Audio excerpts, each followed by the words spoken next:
दोस्तों, स्वागत है एस्ट्रो जागेंद्र पंडित चैनल में। महाशिवरात्रि के दिन खाना है आपको ये 3 चीज। दोस्तों, आज हम आपको बताएंगे महाशिवरात्रि के पावन पर्व पर आपको कौन सी ऐसी चीज़ों का सेवन करना है जिससे आपको भगवान भोलेनाथ की असीम कृपा प्राप्त हो जाए। सबसे पहले तो महाशिवरात्रि की हार्दिक शुभकामनाएं। दोस्तों, महाशिवरात्रि का पावन पर्व दिव्य दुर्लभ त्योहारों में से एक है, क्योंकि इस दिन माता पार्वती और भगवान शिव की पूजा आराधना करने का विशेष दिन माना जाता है। दोस्तों, इस दिन कुछ विशेष चीज़ों का सेवन करना बहुत ही शुभ माना जाता है, लेकिन कुछ चीज़ों का सेवन अशुभ माना जाता है। कुछ ऐसी सब्जियां हैं जिन्हें भूल कर भी नहीं बनाना चाहिए, लेकिन कुछ चीज़ें इस दिन बनाने से बहुत ही शुभ और पवित्र माना जाता है।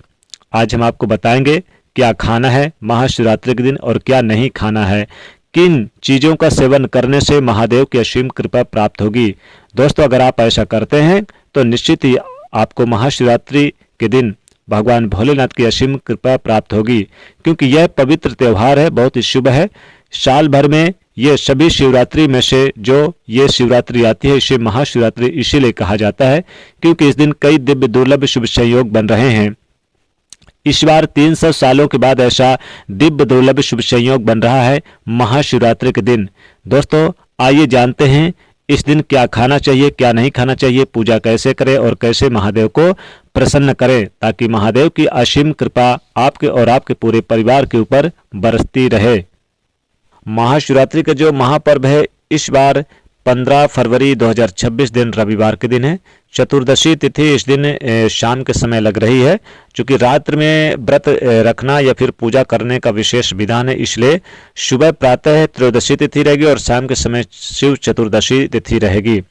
इसलिए जो महाशिवरात्रि है वो 15 फरवरी के दिन निशीत काल व्यापनी जो महाशिवरात्रि रहेगी वो 15 फरवरी के दिन रविवार के दिन रहेगी। और इस दिन सभी भक्तजन पूरे दिन व्रत रखेंगे, उपवास करेंगे, अपने शरीर को क्षमता के अनुसार, यानी अपने अपने शरीर के क्षमता के अनुसार उपवास करेंगे।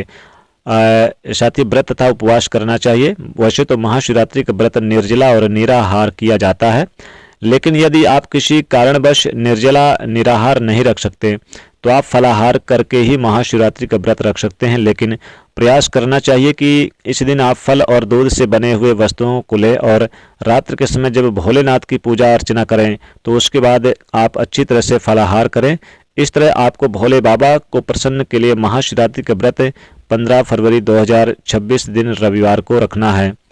महाशिवरात्रि के दिन प्रातः आप सूर्य उदय के पहले उठें, स्नान करें, शुद्ध वस्त्र धारण करें तथा व्रत का संकल्प धारण करें। संकल्प का अर्थ होता है प्रतिज्ञा करना या फिर संकल्प ग्रहण करना। संकल्प मानसिक रूप से भी आप धारण कर सकते हैं। भगवान भोलेनाथ का प्रातःकालीन बेला में स्नान करा के दूध, दही, शहद, शक्कर, घी इत्यादि के साथ वस्तुओं से अच्छी तरह से प्रकार से आप उन्हें स्नान कराएं। फिर शुद्ध जल के बीच बीच में स्नान कराएं और उसके पश्चात चंदन के जल से स्नान कराएं, दूध के जल से स्नान कराएं, गंगा जल भी डालें और स्नान कराने के बाद आप बेलपत्र वगैरह सफ़ेद पुष्प उन्हें भोले बाबा को चढ़ाएं। सफ़ेद पुष्प, सफ़ेद वस्त्र अत्यधिक प्रिय होता है। सफ़ेद कपड़ा इनको चढ़ाएं, चावल चढ़ाएं, उनको चंदन का तिलक लेप लगाएं, भस्म का तिलक लगाएं, उसके बाद भांग धतूरा चढ़ाएं, बेलपत्र चढ़ाएं, आकड़े का पुष्प चढ़ाएं। आप इस दिन मदार या फिर आप इस दिन चाहे तो आप भोले बाबा को उनकी प्रिय वस्तुएं जो भी है, लौंग, इलायची, वो भी उन्हें जरूर चढ़ाएं। इससे भी भोले बाबा बहुत ही ज़्यादा प्रसन्न होते हैं। फिर भोले बाबा को आप बेलपत्र अर्पित करें। बेलपत्र हमेशा 3 पत्तों का होना चाहिए, इससे अत्यंत शुभ माना जाता है। बेलपत्र में छिद्र नहीं होना चाहिए, कटे फिटे नहीं होना चाहिए। साथ ही महाशिवरात्रि के दिन शिवलिंग पर बेलपत्र चढ़ाने से भगवान भोलेनाथ अतिशीघ्र प्रसन्न होते हैं। फिर ओम नमः शिवाय मंत्र का जाप करें। इस पंचाक्षर मंत्र का उच्चारण महाशिवरात्रि के दिन निरंतर करना चाहिए। इस दिन भगवान को अबीर गुलाल चढ़ाएं। दूध से बनी मिठाइयाँ, पकवान भी आप जरूर लगाएं। जो भी फल वस्तुएं आपने ले आए हैं बाजार से, उन्हें आप अच्छी तरह से धोकर तैयार करके और फिर उनको भी भोग प्रभु को जरूर लगाना चाहिए। जो भोग आपने लगाया हो उसके ऊपर बेलपत्र रखकर 3 बार जल घुमाएं तथा पान का बीरा भी चढ़ाएं। इसके बाद आप यानी कि महाशिवरात्रि के दिन आपको ध्यान रखना है कि अन्न का सेवन बिल्कुल ना करें। इस दिन आप फल अगर जो चढ़ाए हैं उन फलों को ही आपको सेवन करना है। फलों में जैसे कि आप इस दिन केले का फल या फिर अनार है, आप इस दिन खा सकते हैं, अनार खा सकते हैं, सेव खा सकते हैं। साथ ही साथ इस दिन आप अनार में जैसे कि या फिर जैसे कि अंगूर में लाल वाला या हरा, दोनों में से कोई खा सकते हैं। सीताफल का सेवन कर लें। इस दिन बेल का फल खाना शुभ और बहुत ही पवित्र माना गया। बेर खा ले, बेर को भी फल कहा गया है। बेर भी भगवान शिव को इस दिन चढ़ाया जाता है, तो बेर का भी सेवन कर लें, फलाहार में बहुत काम आता है। दूध की बनी मिठाइयाँ, दूध की खीर खा सकते हैं, साबूदाने की खीर खा सकते हैं, इन चीज़ों का सेवन कर लें। लेकिन आपको भूल के भी नाशपाती का यानी फलों में नाशपाती ना खाएं। और इस दिन आप जैसे कि अगर आप व्रत नहीं रख रहे हैं तो लहसुन प्याज से बनी कोई भी सब्जी का सेवन ना करें, लहसुन प्याज ना खाएं, मांस मदिरा ना खाएं। इस दिन आप बैगन की सब्जी ना बनाकर खाएं घर में। और साथ ही साथ महाशिवरात्रि के दिन आपके घर में कुमड़े की सब्जी, कद्दू की सब्जी या फिर पत्तेदार गोभी की सब्जी बनाकर भूल से भी ना खाएं, नहीं तो महादेव क्रोधित हो जाते हैं। इस दिन गोभी ना तो बंद गोभी खाना है, ना फूल वाली गोभी खाना, क्योंकि इनमें छोटे छोटे कीड़े होते हैं जो आपके मुख से अंदर जाते हैं और आपका व्रत तो भंग होता है। साथ ही साथ आप अगर व्रत नहीं भी रख रहे हैं तब भी भगवान भोलेनाथ क्रोधित होते हैं। तो लहसुन प्याज की बनी चीज का सेवन ना करें। आप बैगन की सब्जी ना खाएं, कुमड़े कद्दू की सब्जी, ये चीज़ों का सेवन बिल्कुल भी ना करें। इस दिन बिल्कुल भी आप ना खाएं। कोशिश करें कि आप फलाहार रहें या फिर आप व्रत नहीं रख रहे हैं तो पक्के भोजन जैसे कि पूड़ी कचौड़ी आप घर में बनाकर पक्का भोजन खाएं, गुजिया खीर वगैरह बना के खा सकते हैं। ये बहुत ही शुभ माना जाता है।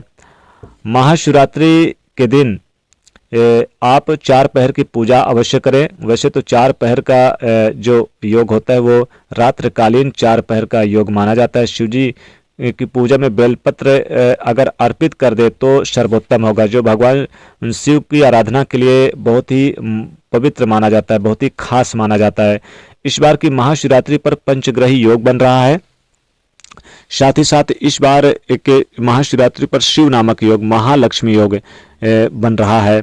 इस बार शिवरात्रि पर यानी कि खास दुर्लभ योग बनने के कारण बहुत ही खास है। तो आप इस दिन बेलपत्र वगैरह चढ़ा दें और भांग जरूर चढ़ाएं। भांग बहुत ही, जो लोग चाहते हैं धन आए हमारे जीवन में और उनके घर से रोग कष्ट यानी कि परेशानियां दूर हो, वो भांग जरूर चढ़ाएं। भांग बहुत ही प्रिय वस्तु है भगवान भोलेनाथ की।